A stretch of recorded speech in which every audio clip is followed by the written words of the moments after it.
Greetings everyone.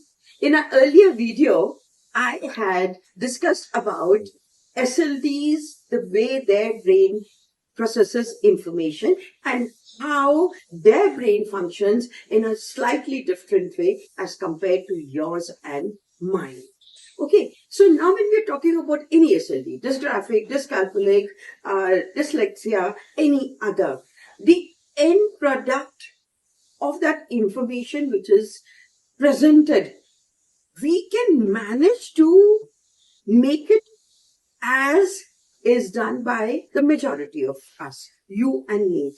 But the basic process of that information formation in the brain of this individual or this learner remains the same.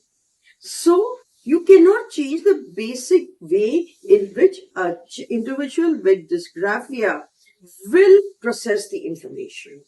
Now, let us today discuss about a very simple but very important pain point, which the individual with dysgraphia faces. The teachers find it very irritating, and that is not being able to use the capital or the uppercase letters and the small or the lowercase letters in the appropriate places. So you will often find an individual with dysgraphia tends to suddenly in the middle of a sentence have pop up an uppercase letter. We as parents and teachers need to remember that when the child is making these mistakes, it's not because of carelessness. And it's not because they are not putting in efforts. And it is definitely not because their intelligence has an issue. They are all average or above average in intelligence. In order to understand, recall, and then write, even a simple alphabet like A, one has to understand that there is a capital a capital cursive a print small a print small a, and also there could be a cursive small a or any other of them. And all of them have the same identity, but their visual form is different. And there are different rules which will govern which of these A's where you will put. And therefore, it is so important to understand the where, when, how of writing an alphabet. To understand that in the brain of a child with dysgraphia or dyslexia or any SLD, the storage spaces for writing or reading are separate. In our case, there is one particular space. So when you need to retrieve that information, so it will be retrieved from here, and then every time it needs to be connected together. Now, when you're going to do this, it is going to be time consuming for the brain. It will take more time. The chances of making mistakes will be more, and therefore the stresses are also more. On top of that, this particular child has been making these mistakes so often, although somewhere the child knows that I know how to do it. And therefore, the self-confidence of this child is also going down. And therefore, the chances of this child making these mistakes increases even more. Be a specialist in training or working with children with dysgraphia. You may be a geography teacher, a history teacher, an English language teacher, where in your work of writing, there are capital letters.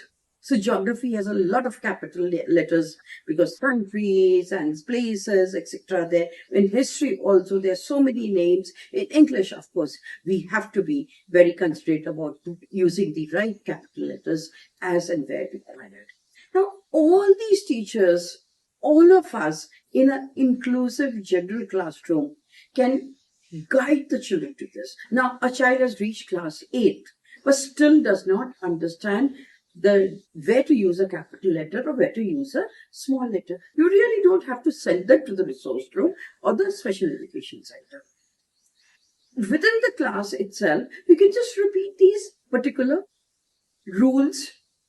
Every name has to be in capital. After a full stop, there is a capital letter. I know you people are in grade 8 now, but no harm in rechecking yourself. If the child understands the why, the reason and the meaning why a particular rule has to be used, they will remember it more. So, what are we saying? That capital letters are VIP letters, and the small letters are the everyday use letters. In your class, let it be not pointing towards a particular child, but generally to everyone. So the core things that we can talk about is that every sentence starts with a capital letter, full stop, and then a capital letter.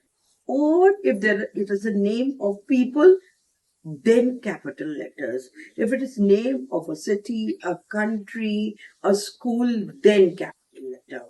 And if it is I, then I am always important. I am big. So the I is always big.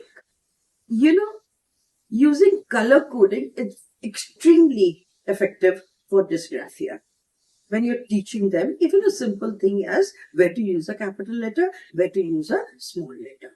So get them to do the exercise of making all the capital letters in a paragraph, make it red. So they also get this whole idea of how often does capital letters come in. The other thing that we can do is that yes, this child might be in class grade 8, grade 9, grade 10, but the rules have to be remembered by the brain. Do this, then this. Can't we just let them put it on a strip of paper in front of their desk? So what is abstract becomes more concretized. The brain does not have to work so much on it because it is on a strip of paper as a reminder.